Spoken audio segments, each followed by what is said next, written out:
አይበገሬና ጠንካራ ሰዎች ሁኑ። አይበገሬና ጠንካራ ሰዎች ለመሆን እነዚህን 10 ህጎች ማክበር አለባችሁ። አንደኛ፣ አዎንታዊ አመለካከት ይኑራችሁ። እንቅፋቶችና ፈተናዎች ጊዜያዊ እንደሆኑ መመልከት ምረጡ፣ እናም ከነሱ ተማሩ። አዎንታዊ አመለካከት የጭንቀት መጠናቸውን ለመቀነስ ይረዳል። ተግዳሮቶችን በጤናማና ውጤታማ በሆነ መንገድ እንድትቋቋሙም ያደርጋቸዋል። ሁለተኛ፣ አሁንን መኖር ጀምሩ። አሁንን ኑሩ። ያለፈውን ከማሰብ ወይም ደግሞ ስለወደፊቱ ከመጨነቅ ይልቅ በአሁኑና በዚህ ጊዜያችሁ ላይ ስሩ። በአሁኑ ጊዜ መኖር ማለት ያለፈውን መተውና የወደፊቱን አለመጠበቅ ማለት አይደለም። የምትተነፍሱት እያንዳንዷ ቅጽበት ስጦታ መሆኗን አውቆ ህይወትን ተደስቶ መኖር ማለት ነው። በአሁኑ ጊዜ ውስጥ የመሆን ችሎታ የአእምሮ ጤና ዋና አካል ነው። ስለዚህ ነገ እንደሚመጣ አታውቁምና በተገቢ መንገድ ዛሬ ኑሩ። ሶስተኛ፣ ምስጋናን አዳብሩ። ምንም ያህል ትንሽ ቢመስልም በህይወታችሁ ያለውን በረከት አድንቁ።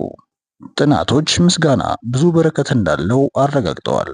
ማመስገን የሰውነትን በሽታ የመከላከል አቅምን ያጠነክራል፣ የእንቅልፍ ማጣትን ይቀርፋል፣ ብዙ ተስፋ እንዲኖር ያደርጋል፣ የበለጠ ደስታንና እርካታን በህይወታችሁ ያሰርጻል፣ የበለጠ አጋዥና ለጋሽ እንድትሆኑ ያለማምዳል፣ ብቸኝነትና መገለል ስሜትን ይቀንሳል። አራተኛ፣ ነገሮች ጊዜያዊ መሆናቸውን እወቁ። ሁሉም ነገር ከጊዜ ጋር ተለዋዋጭ እንደሆነ ተገንዘቡና የሙጥኝ አለማለትን ተማሩ። በህይወታችን ውስጥ እርግጠኛ የምንሆንበት አንድ ነገር ቢኖር ሁሉም ነገር ተለዋዋጭ መሆኑን ነው። ሁሉም ነገር ያልፋል በሚለው በተለመደው ሐረግ ልንጠቀልለው እንችላለን። ከመጥፎ ወደ ጥሩና ከጥሩ ወደ መጥፎ ሁሉም ሁኔታዎች ሊለዋወጡ እንደሚችሉ መቀበል የህይወት ውጣ ውረዶችን ለመቆጣጠር ይረዳናል። አምስተኛ፣ ስሜታዊ ጥንካሬዎችን ማዳበር። ፈተናዎችንና አስቸጋሪ ሁኔታዎችን በእርጋታና በምክንያታዊነት ምላሽ ለመስጠት ራሳችሁን አሰልጥኑ። ጥናቶች እንደሚሉት ራስን መቀበል መቻል የስሜታዊ ጥንካሬ የጀርባ አጥንት ነው። ሁሉም ስለ ልቦናዊና ስሜታዊ ጉዳዮች የሚነሱት ለራስ ካለን ዝቅተኛ ግምት ነው። ስድስተኛ፣ ስለ ራሳችሁ ማሰላሰልን ልመዱ። ስለ ራስ ማሰላሰል የራስን አስተሳሰብ፣ ስሜት፣ ባህሪና ልምድ የመመርመርና የመተንተን ሂደት ነው። ግለሰቦች ሆን ብለው ጊዜ ወስደው ስለ ራሳቸው ድርጊትና ተነሳሽነት በጥልቀት የሚያስቡበትና ራሳቸውን የሚያውቁበት ሂደት ነው።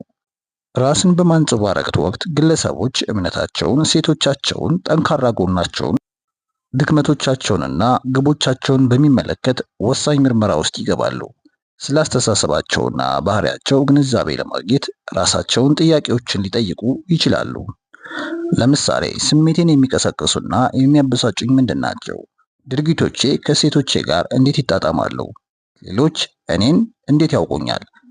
ከስኬቶቼና ውድቀቶቼ ምን መማር እችላለሁ? የመሳሰሉትን። ሰባተኛ፣ በውጫዊ ሽልማቶች ሳይሆን በበጎነታችሁ ላይ አተኩሩ። ይህም ማለት ውጫዊ ማረጋገጫዎች ወይም ደግሞ ቁሳዊ ጥቅማጥቅሞችን ከመፈለግ ይልቅ በራሳችሁ ውስጥ ያሉትን መልካም ባህሪያትና እሴቶቻችሁን ማዳበርና ማልማት ማለት ነው። እንደ ገንዘብ፣ ዝና ወይም እውቅና ባሉ ውጫዊ ሽልማቶች ብቻ ከመነሳሳት ይልቅ እንደ ታማኝነት፣ ርህራሄ፣ ጽናት፣ ጥበብ፣ ትህትና፣ ድፍረት ባሉ ባህሪያት ላይ ትኩረት ማድረግን ያካትታል። በጎነቶች ላይ ማተኮር ማለት በስነ ምግባር መርሆችና የሞራል እሴቶች ለመበልጸግና ለመኖር መጣር ማለት ነው። በበጎ ምግባር ላይ ማተኮር የበለጠ ትርጉም ያለውና ዓላማ ያለው ህይወት እንድንኖር ብቻ ሳይሆን በውጫዊ ሁኔታዎች ወይም ደግሞ ሽልማቶች ላይ ያልተመሰረተ የአቋም የእውነተኛነትና የውስጣዊ ሰላም ስሜትን እንድታዳብሩ ያስችላቸዋል። ስምንተኛ፣ ልትቆጣጠሯቸው በምትችሉት ነገር ላይ አተኩሩ። ጉልበታችሁንና ትኩረታችሁን በቁጥጥራችሁ ውስጥ ወደሚገኙ የህይወት ገጽታዎች ማለትም እንደ ሐሳቦቻችሁ፣ ድርጊቶቻችሁና አመለካከቶቻችሁ ምሩ። ስለማትችሉት ነገር ከመጨነቅ ይልቅ ጉልበታችሁን ወደምትችሉበት ነገር አዙሩት። ለመለወጥ ልትሞክሩ ከምትችሉት ነገሮች ውስጥ አንደኛው አስተሳሰባችሁ ነው። አስተሳሰባችሁ ዋናውና አስፈላጊው ነገር ነው። አስተሳሰባችሁ ቀጥሎ የሚሆነውን ነገር የመተንበይ ዝንባሌ ስላለው አስፈላጊ ለውጥን ሊያመጣ ይችላል። በተጨማሪም በአዎንታዊ ምርታማ ነገሮች ላይ ካተኮራችሁ አስተሳሰባችሁ የዓለምን ሂደት ሊለውጥ ይችላል። ዘጠነኛ፣ መቆጣጠር የማትችሏቸውን ነገሮች ተቀበሉ። ከአቅማችሁ በላይ የሆኑ ውጫዊ ሁኔታዎች እንዳሉ እወቁ። ከዛም ውስጣዊ ሰላማችሁን እንዲረብሹ ሳትፈቅዱላቸው መቀበልን ተማሩ። ሁሉንም ነገር ለመቆጣጠር ከሞከርክና ልትቆጣጠረው ስለማትችለው ነገር የምትጨነቅ ከሆነ ራስን ለህይወትህ ብስጭትና ሰቆቃ እያዘጋጀ ነው። 10ኛ መከራን እንደ ድል ተቀበሉ። ፈተናዎችንና መሰናክሎችን ለእድገታችሁ እንቅፋት ከመሆን ይልቅ ለእድገታችሁ ጠቃሚና ራሳችሁን ለማሻሻል እንደሚጠቅሙ እድሎች ተመልከቷቸው። ምቾት ማጣትን ስንቀበል አደጋዎችን ለመጋፈጥ ዝግጁ ስንሆን ስለ ራሳችን ብዙ እያወቅንና እየተማርን እንሄዳለን። ገደቦቻችንን ስለምናውቅ ምን ያክል ብቃት እንዳለን እናያለን። ከምቾት ዞናችን ውጭ ስንወጣ ህይወት ይበልጥ አስደሳች ይሆናል። ስለዚህ የተለመዱትንና ሊተነበዩ የሚችሉ ነገሮችን ለመተው አትፍሩ። 11ኛ ራስን መግዛት ተለማመዱ። አስቸጋሪ ቢሆንም እንኳ ከእሴቶቻችሁና ከረጅም ጊዜ ግቦች ጋር የተጣጣሙ ምርጫዎችን በማድረግ ራስን የመግዛት ልምድ አዳብሩ። በህይወት ውስጥ ራስን መግዛትን ማዳበር አስፈላጊ ነው። ከፍተኛ ጥራት ያለው ስራ ለመስራት የሚያስችለን ራስን መግዛት ነው። በአስቸጋሪ ጊዜያት ግቦቻችንን እንድንከተል ያደርገናል። እናም ጥሩ ስሜት ባይሰማንም እንኳን ፕሮፌሽናል እንድንሆን ያደርገናል።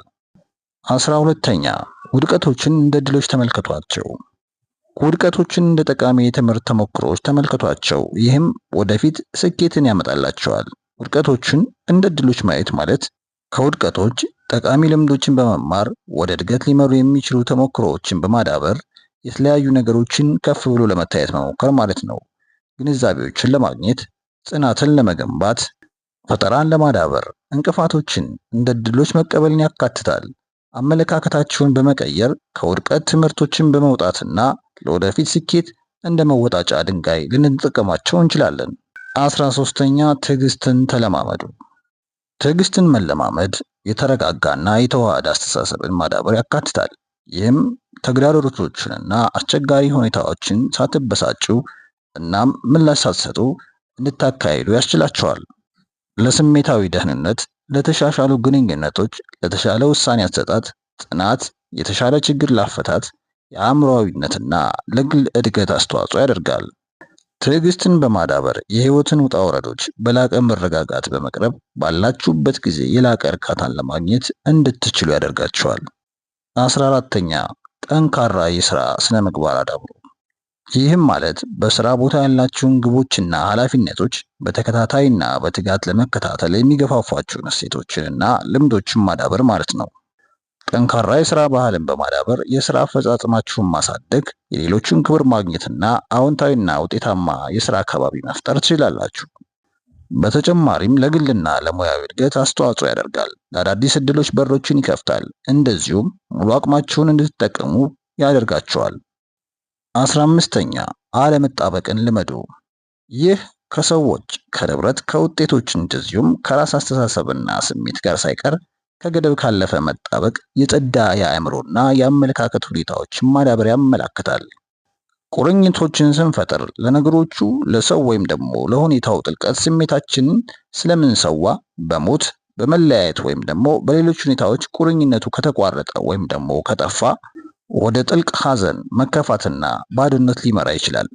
ለራሳችን ያለንን ግምት ወይም ማንነታችንን እንደ ግንኙነቶቹ ወይም ደግሞ ስኬቶች ካሉ ውጫዊ ሁኔታዎች ጋር ስናቆራኛቸው ለእነዚህ ውጫዊ ሁኔታዎች አደጋ የሆነ ነገር ሁሉ ለራሳችን ያለን ግንዛቤ ላይ ከፍተኛ ተጽዕኖ ሊያሳድርና የስሜት ህመም ሊያስከትል ይችላሉ። ስለተከታተላችሁን እናመሰግናለን። መልካም ጊዜ። ቻው።